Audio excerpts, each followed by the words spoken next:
Well, hi guys, and welcome back.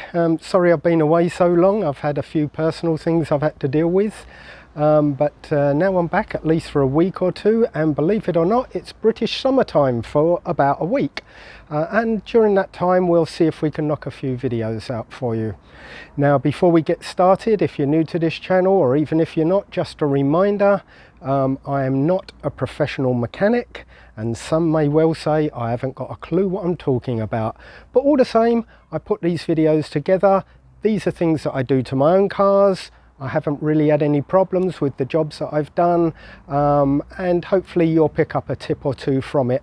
But I have to emphasize, before working on your car, especially if you're not a mechanic yourself, then please always seek professional advice, and definitely get some advice on today's video, because I'm going to be covering something that lots of you have asked for, and every single time I've said I will not be covering this particular topic. So today's topic is about air conditioning. We're not going to be covering the whole thing today. It's going to be a two-part video. Today's video is going to be about converting from the old R12 gas that was used in the very early model cars to the R134 gas. Now, the reason I haven't been covering air conditioning so far is for a number of reasons. First of all, I'm not a specialist in air conditioning systems. I know the basics, and most of what I've learned I've either copied off YouTube, just as you're probably doing, or I've spoken to people that I know in the trade that do deal with air conditioning, and they've given me advice. Now, the problem with advice, be it professionals or on YouTube, is there seems to be so much contradictory advice on conversion of air conditioning systems. Now, I'm guessing this is for a number of reasons.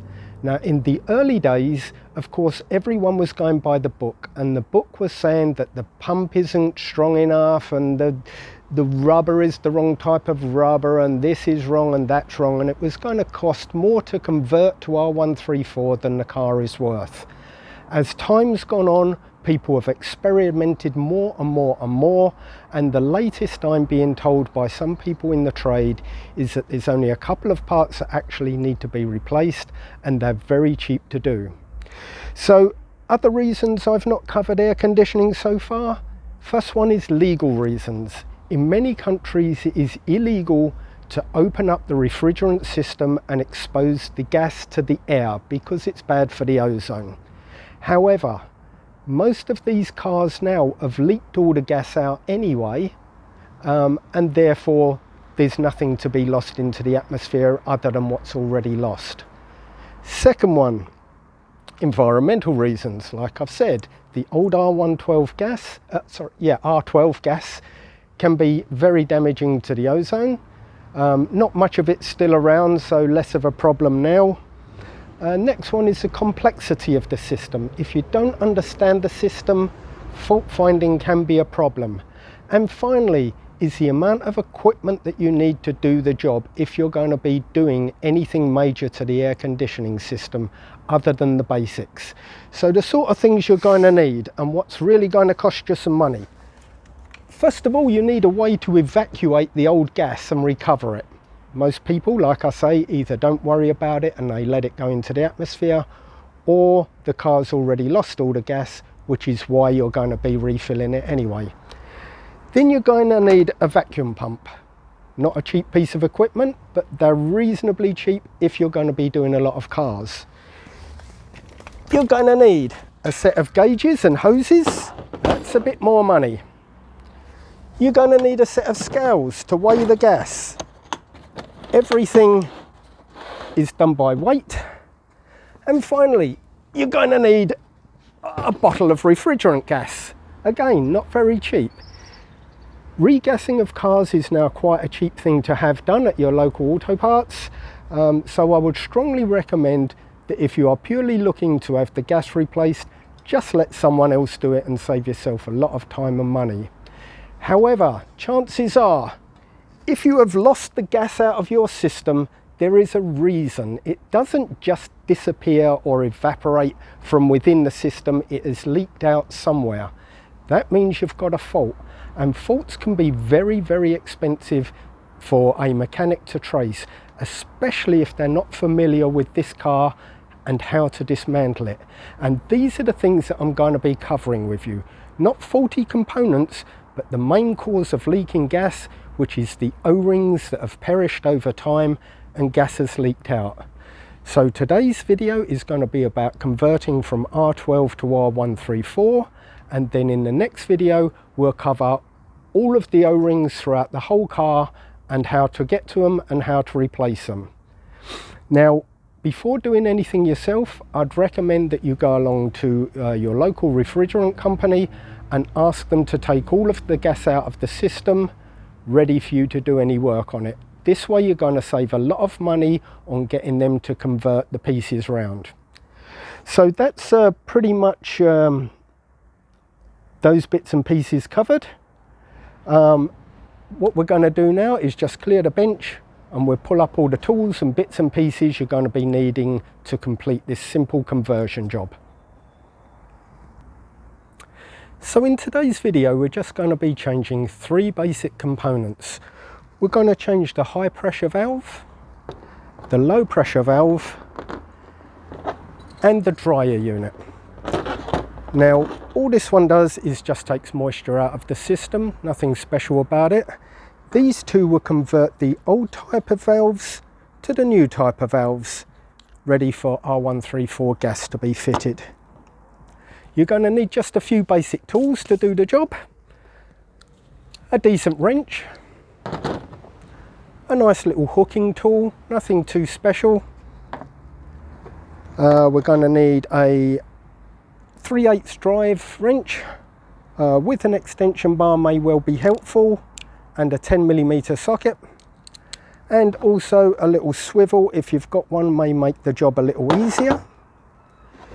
You're going to need a 1/2" drive, no, 1/4" drive with a 12mm on it, and possibly an extension may help. You're going to need a special tool to undo the Schrader valves. Now these are readily available on the open market, they're not expensive, worth getting hold of one. It's used for taking the valves out of tyres and numerous other things. A bungee strap may make the job a bit easier for you. You're going to need some ester oil. You can buy this in tiny little bottles, you don't need much of it. And you're going to need some replacement O-rings. Now you don't need to buy this many. I'm sure there's people online that are selling the exact right kit for your car. If not, then you're going to have to do what I often do, because I use so many of these. I've just bought a selection of different ones. The colours are irrelevant as long as they are the correct type of rubber, which I believe is MBR. Pretty sure. Well, that's weird, they don't say on there. I'm sure this is MBR rubber. You'll find them somewhere online for air conditioning systems, just some simple O-rings, a good selection. They're very cheap and that'll get you out of trouble. So that's pretty much everything you're going to need to complete today's job. Let's have a look at the car. Now the car we're going to be using today is a turbo model, and the reason I've chosen to use the turbo, even though it's less convenient for me, is because everyone keeps on writing and saying, why don't you ever do these videos on turbo models? Well, the reason is this is the only one I've got at the moment, and this one is still being rebuilt. However, even though there's some parts missing off this at the moment, do not take any notice of those parts. Only the parts you see me remove today need to be removed. Everything else is incidental and not relevant to today's job. So the first thing we've got to do is create some space. The three parts we're going to be replacing or adapting is this valve here, this valve here, and the dryer unit down in here. Now getting to the dryer unit is a little bit difficult. Like many things on these cars, it seems like they tucked it into a little tiny hole somewhere and they've made it really difficult to get to. However, it is possible to get to from the top just by creating a little bit of extra space. So we'll start off by moving this hose here. Quite simple, you just need the 12mm. You're going to undo this bolt here.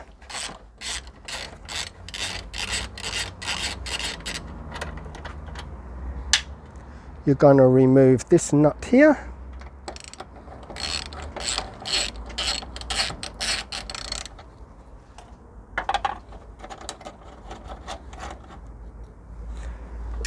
Then you're going to change over to a 10mm. You've got one nut here.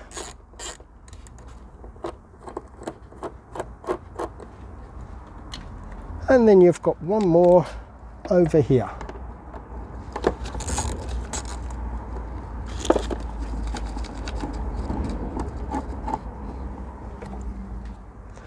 Now with those parts removed, this should now be able to lift off.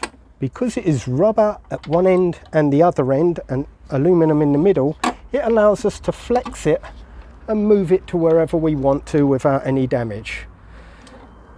Then we need my little ratchet, no, not ratchet, bungee.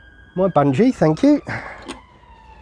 And we're going to do this little trick here where we tie this up, find somewhere out the way to hook it, somewhere good. That's too far, I've got the wrong size bungee here, haven't I? Oh, there we go, that's got it.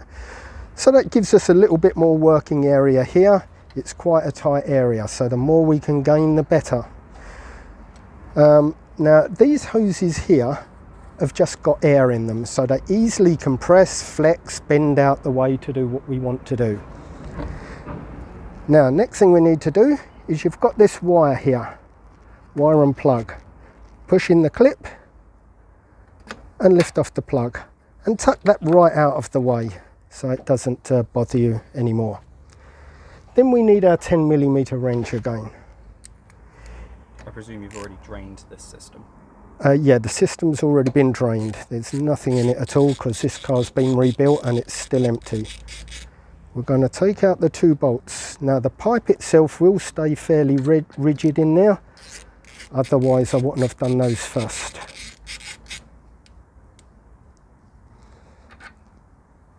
Okay, now we've got to get to one that's very hard to get to, which is down in there. I'm not even sure if the camera can get down in there.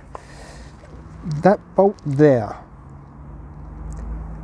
And all that does is release this round clamp that holds the dry unit in. So if you follow this round clamp round, you'll see the bolt at the end.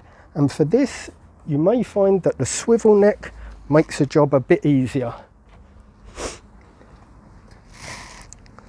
So again, 10mm, put it on the swivel neck, and with any luck we can just about get down into there without removing any more pipes.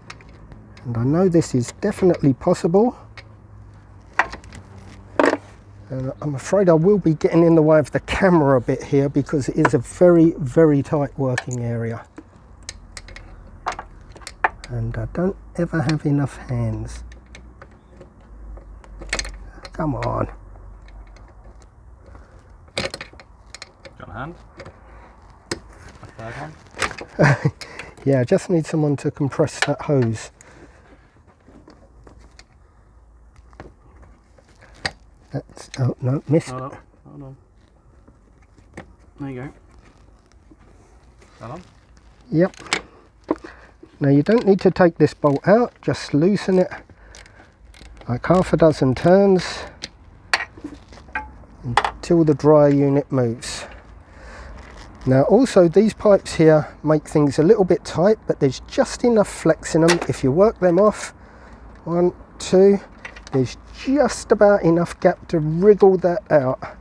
However, I'm going to need to loosen that a little bit more.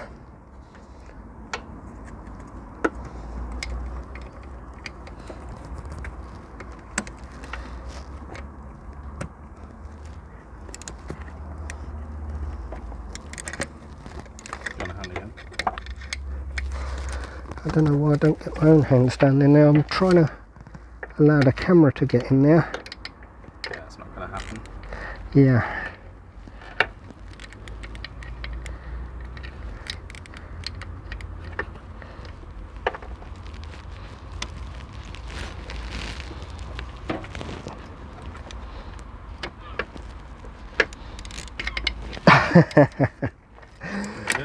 Yeah, if you can.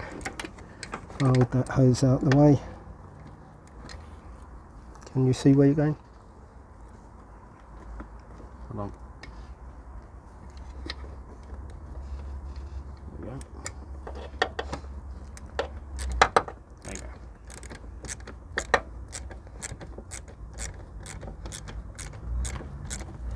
Right, that should be enough now. Will you want this off? No, try and leave it on there. Might make life a bit easier. There we go. That's set up. Now we take the dry unit over to the bench.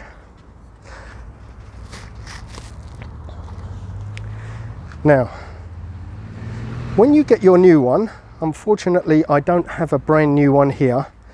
You're going to have to swap a few bits over. When you buy it, you're going to find there's a plug in here to stop air getting in, one in here, and sometimes there's a third one in the middle there, like this. You're going to have to swap parts over. One of them is this switch here. I don't have a spare one, but basically it just unbolts, unscrews, sorry, and this one's too tight for me. There we go. You're going to take it off your old one. You're going to change this O-ring here, and that's what the hook tool's for. So get your hooking tool under there, and then go through your box of O-rings. We'll start with the black ones, and normally you're going to find one that is pretty darn close, if not exactly the right size. You've got to allow a little bit for stretch over the ears. I might try and see if I've got one a bit better than that.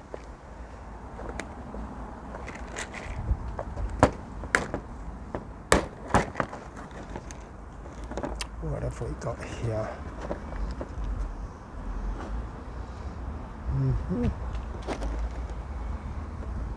There we go, almost exactly the same. You'll put the new O-ring on beforehand. We'll need a little bit of ester oil just to keep the O-ring supple. Just a little bit on the O-ring, and then pop it on now, like so. And then you're going to screw that back in to your new dryer unit. And when you tighten it down, it's not much more than hand tight. You don't want to really wrench it up tight because you'll just split the O-ring.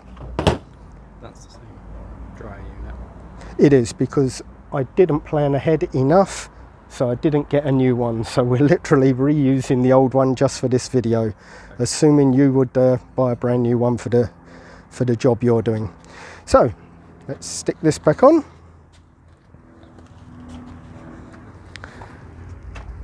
If you leave the two plugs that would be in there until the last minute, we're going this way round, and we're going to slide that down in there.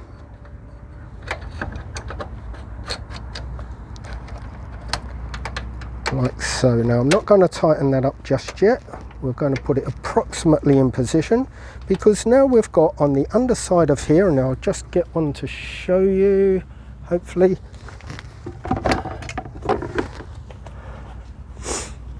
Okay, on the underside of each of these pipes, you're going to find another little O-ring. So you're going to need two of those O-rings for these two pipes. Now they're a little bit tricky, you just stay there. Again, you're going to need your little hook tool. Watch you don't drop them.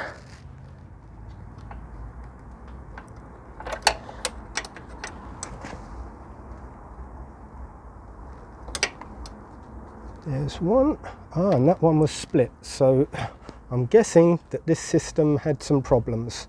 I definitely did not split that taking it off. It was already split.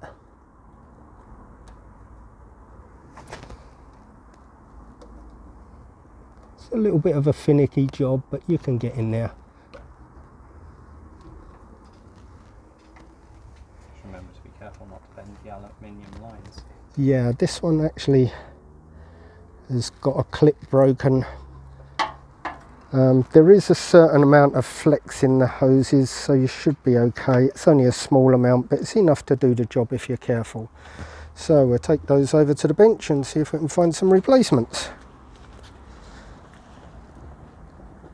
It looks like they're both the same size. So what have we got here? Got a couple there that look about right. What else have we got here? Yeah, they look pretty good, don't they? Just check the green ones as well.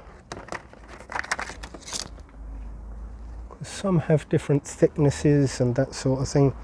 I'd say probably those two look... They're thicker. No, they are thicker, aren't they? What else have we got here? Green ones here. They look about similar thickness. No, they're bigger. Those two. Actually, what are those? No, they were thicker, wasn't they? The red ones are definitely a thicker rubber. Those green ones like are slightly thicker, More appropriate thickness.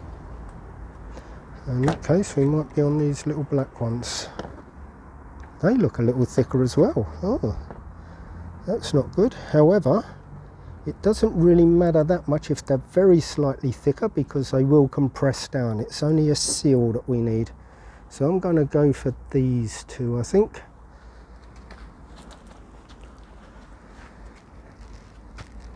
So if we oil again, just a second.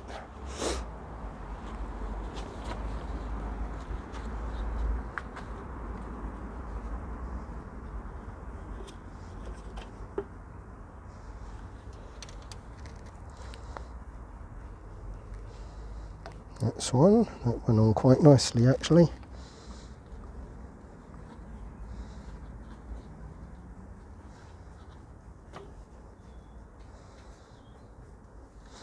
And that's the second one.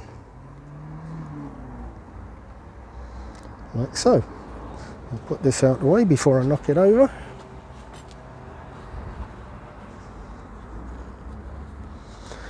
And now we can position these up. Now the reason I didn't want to tighten this down yet is because it may need to be rotated to fit the pipes.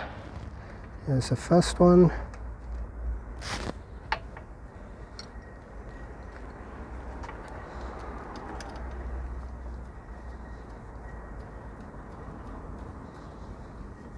You notice these necks swivel, so it makes it nice and easy for you to guide them into place.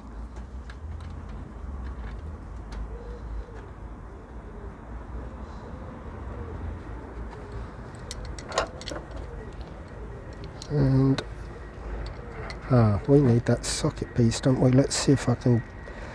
No, I can't quite get that down. So what we're going to have to do is we'll get this positioned with all the hoses where they should be.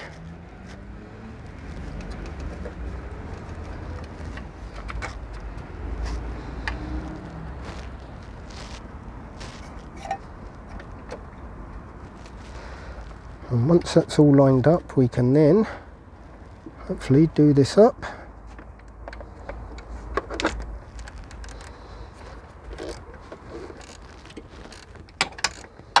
Want me to hold it on there again? Yeah, please. It's not quite on, can you see it? There you go.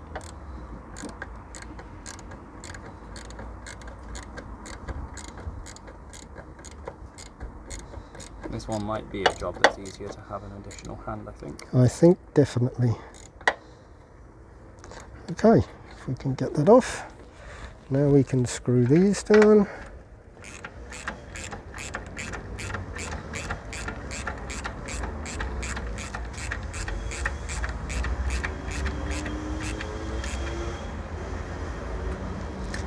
Again, it's just a nip up, you don't need to do them really tightly, that O-ring will compress to fill the gap.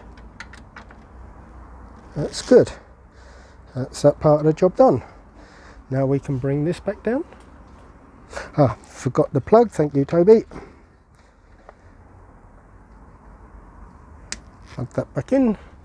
Now we can undo the bungee and bring these down. Start at the back. This one on, this one on,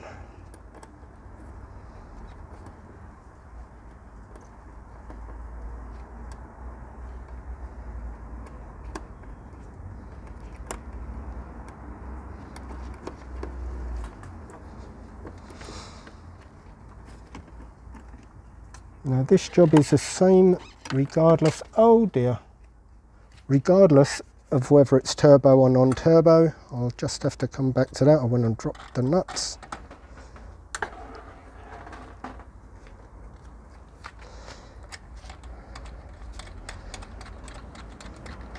So just to clarify, what you've done is change the Dryer unit. to an R134 specific one. Yes.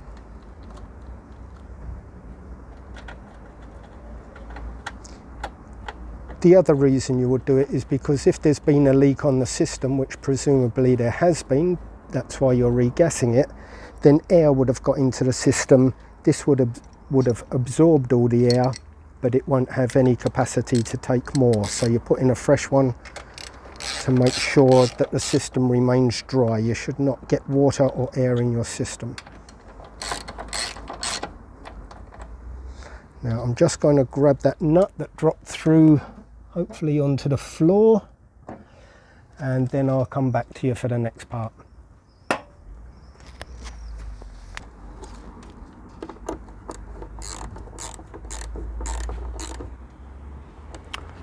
Right, that's all the pipework back in and the hardest part of the job done. Now we need to change the two valves over, or add the adapters to change it to R12. We can start with a high pressure from R12 to R134. Oh, I'm really going crazy. I don't know what I'd do without you. We're going to start with a high pressure one, but it makes no difference which one you start with. And here's the first mistake a lot of people make. They get their new valves and they try to fit them and they go, oh, that doesn't fit. They've sold me the wrong bit. The reason is you've left the old valve still in there. So what we're going to have to do is remove that. And that's what this special tool is for. If you go down the center of the hole and turn it, at some point you're going to feel it lock into place, and then undo that. Now this is the same valve that they have on car tyres and refrigerators and all that sort of thing. Put that down there. Now your new one's ready to go on. Now inside here, actually I forgot the oil again, just give me a second. I don't know if I'm getting too old for this or I'm just going mad, or maybe I was mad in the first place. Or maybe you just didn't sleep enough. I didn't sleep enough, no, I was working a night shift last night. So I'm just going to put a touch of oil around there just to help to keep the rubber supple. Does it matter if this is the blue or the red one? You've got a blue and a red Yes, one there, they are different, so you cannot interchange them. If it doesn't fit, you've probably got the wrong one. Now remember, there's a rubber seal in there. Do not do this up too tight because you risk damaging the seal. Just nip it up and that will be more than enough. At the same time, you can check the Schrader valve in the middle there is done up. It's exactly the same as the one we removed, but the new one will come with one in. So just check that's done up. Put the cap back on. Now we move over to the low pressure one. Exactly the same method. Remove the old valve.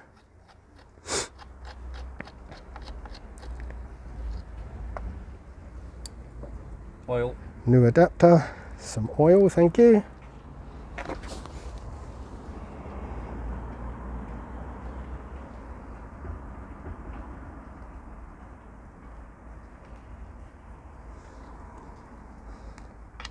Screw in your new one. I should have taken that top off first.